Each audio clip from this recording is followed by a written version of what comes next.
Today we're going to look at linear programming problems. Linear programming is just a fancy way of saying optimizing. We're going to be given some constraints, and we're going to try and optimize some particular function. Oftentimes, the function we're looking to optimize has to do something with profit or some kind of a cost. So let's look at this first example and see if we can learn how to do these problems based on the example. So in this example, we have a class and we're planning to raise money by selling t-shirts and caps. The plan is to buy the t-shirts for $8 and to sell them for $12. We're going to buy the caps for $4 and sell them for $7. The planning committee estimates that we won't sell more than 120 items, and we can afford to spend as much as $800 to buy the caps and the t-shirts. Alright, so we want to maximize our profit. We're going to write a function for profit in terms of the number of caps and the number of t-shirts we're going to sell. So let's write a function. So the profit we're going to make from the t-shirts, if we sell them for $12 and we buy them for $8, clearly we're going to make $4 per t-shirt. So my profit is going to be 4t plus the profit I make from the caps. Well, if I buy the caps for $4 and sell them for $7, clearly I'm going to make $3 per cap. Now, you might think that we're going to graph this function. We're actually not. We are not going to ever graph this function.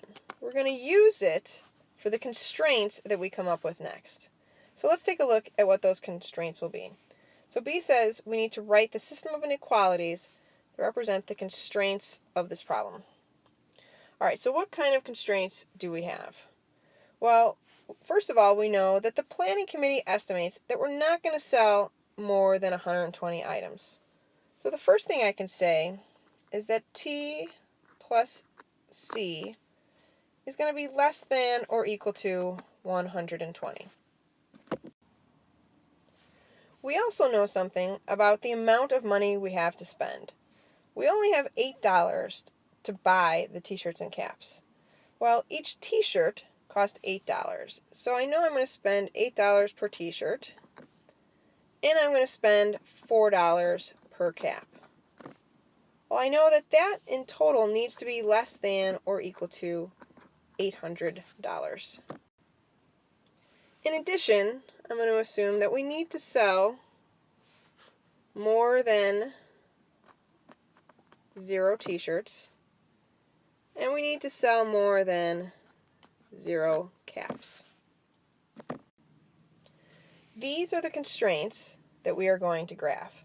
Now, these look pretty familiar, as we've done quite a bit of graphing of these. So let's take a look at this first one. How are we going to graph T plus C is less than or equal to 120? Well, I'm going to use a chart, and I'm going to say, okay, here's my T, here's my C, and I'm going to say, well, when T is 0, I know that C has to equal 120, and likewise, when C is 0, I know that T has to equal 120. Next, I can look at this next function. I'll slide this over just a little bit. And I'll still use another chart here, and T and C. And I know that when T is 0, I'm going to get a C equal to 200. And when C is 0, I'm going to get a T equal to 100. Graphing these other two inequalities should be pretty simple, T greater than 0 and C greater than 0. So I don't need any kind of a graph for that. So let's scroll down a little bit here, and let's take a look at our graph. So obviously the two axes I have, one of them is going to be caps, and one of them is going to be t-shirts. And it doesn't really matter which one we put where.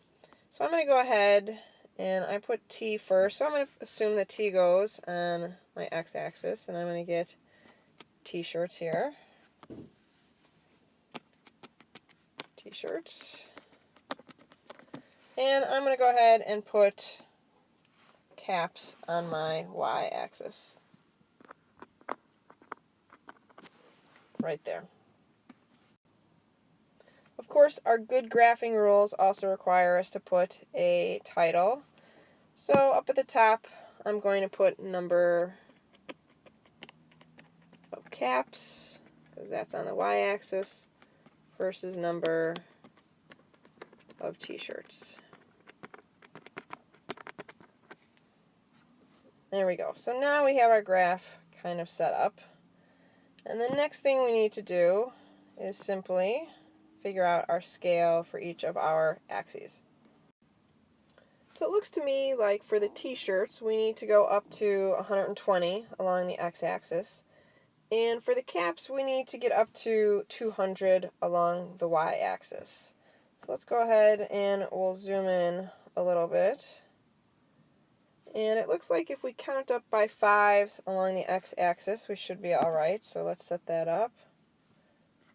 And we'll draw in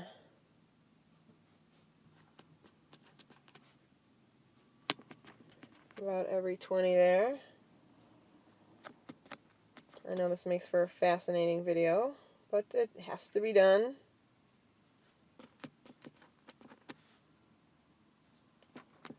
And that pretty much takes care of our x-axis. And if we go up by 10 for our caps, we should have enough space there as well. So 10, 20, 30, 40, there's 50. And sometimes we have to write on the inside. And we get a stray mark every now and then.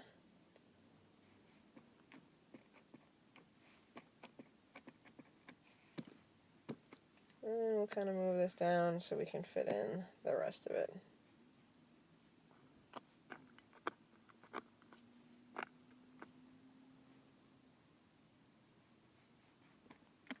Okay, so now our graph is pretty much set up.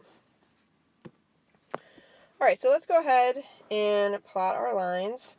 And since I'm not doing this on Notability, it does become a little bit more difficult to get those straight lines, but hopefully you guys will get the gist. So if t is 0, c is 120, so I know I'm going to be right around here for my point. And likewise, for down for my t-shirts, if I have 0 caps sold, I'm going to sell 120 t-shirts. So I'm going to put another point right there. And now I should be able to theoretically draw a straight line, but you guys know I'm not the greatest at drawing straight lines, so here is my shot at it. Oh, not too bad. I'll take that any day. Alright, then we have to plot our other functions, so I'm going to go ahead and switch colors. We'll try doing that in red. And when t is 0, when I sell no t-shirts, c is going to be 200, so that's right around there. And when c is 0, t is going to be 100, so that's right around there. And now I can draw in the second of my constraints. Oh, not so good on that line. And then the other two constraints are simply that t has got to be greater than 0 and c has got to be greater than 0. Alright, so now we kind of see, right, and I can draw those lines in if I want. I don't really need to, but we can kind of see how they would go there and there. Now we can simply shade in that area to show which parts of the graph abide by each of those constraints. So right here, and that's a little large, so let's see if we can change that size to something a little more manageable. Okay, this should work. And we can see that this area right here, anywhere in here, will fit our constraints. So as long as I sell the number of caps and the number of t-shirts and one of these points in here, I will not violate any of my constraints. However, that's not the point. The point is I want to sell the number of caps and the number of t-shirts that will maximize my profit. This is where the information gets new, and it's changed a little bit from what we've done in the past. So the first thing I need to do is I need to identify all the corners of the area that I've shaded in. So I've got a couple of different corners here, so let's zoom in a little bit so we can see what we're talking about. So my first corner is here, right, it's 0, 0. So I want to label that corner, and I want to tell the point that it's occurring at.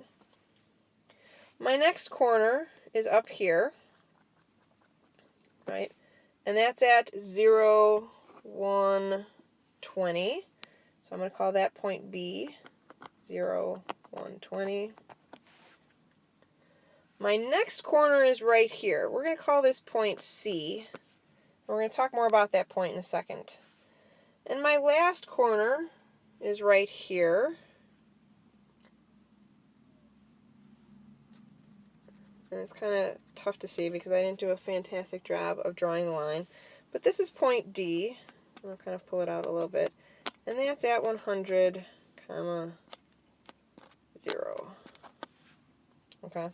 Now let's talk about this point C a little more. Point C occurs where the two lines intersect. Well, we know how to solve for that intersection a couple of different ways, right? We've done this a couple different ways. We can use a system of equations, and we can use the elimination method. We can use substitution. We can plug it into our calculator as a matrix and solve A inverse times B. We can use the RREF. Point of fact is it doesn't matter to me how you solve for it, as long as you show me somewhere on the graph. So somewhere here, you're going to want to show me how you're going to solve for point C. So in this case, I'm simply first going to rewrite the equations, right? And I'm going to write T plus C equals 120. And 8T plus 4C equals 800. I chose to use the RREF, as I'm guessing many of you will, method. So I'm going to write this out in my matrix form, 1, 1, 120, 8, 4, 800. And when I plug that into my calculator, and you can go ahead and try it, I will get my answer to be 1, 0, 80 and 0, 1, 40. So now I know that the caps, right, is going to be equal to 40, and the t-shirts is going to be equal to 80 at point C. So I can go ahead over here, and I can say, okay, C, move that in the wrong spot, C is going to be 80, 40. Okay, now I have all 4 points. The reason we do that is because the max profit is going to occur at one of these points, okay? We don't know which one yet, but it's going to occur at one of these. Now we have to go back to this optimization equation that we wrote earlier. So this equation here, this P is 4T plus 3C, this is how we're going to use that equation. We're not going to graph it.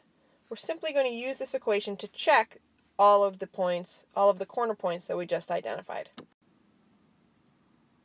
All right, so let's go down here, and I'm going to rewrite that equation right here. P equals 4T plus 3C. And I'm going to check and see what the profit is for each of these points. So I'm going to check at point A, which is just 0, 0. Oh, big shock. The profit is 0. So I doubt that's going to maximize my profit. I'm going to check at point B, which is 0, 120, where I don't sell any t-shirts, but I sell 120 caps. And when I plug that into the equation, I simply get 120 times 3, and my profit is going to be $360. Okay, that's looking better. Now I'm going to check point C, where I sell 80 t-shirts and 40 caps. And when I plug that into my calculator, right, and I'm still just using this equation and plugging in for T and C, When I plug that into my calculator, I get a profit of $440. All right, not bad. I'm kind of liking that. And the last point I need to check, point D, is when I sell 100 t-shirts and no caps. And when I plug that into my calculator, I end up with a profit of $400. All right, so clearly, winner, winner, chicken dinner will be point C. So I want to sell, right? I want to sell 80 t-shirts and 40 caps to maximize my profit. Okay, why do I care? Well, now I know exactly how many t-shirts and caps to order, right? I'm not going to order 100 caps. I'm going to order 80 caps and 40 t-shirts because I know if that's my order, I will maximize my profit. So how many t-shirts and caps must your class sell in order to maximize the profit? Make sure you answer the question, right? What I've written down here is doing the math, but since the question was asked in English, we got to make sure we answer it in English. So I would say I want to sell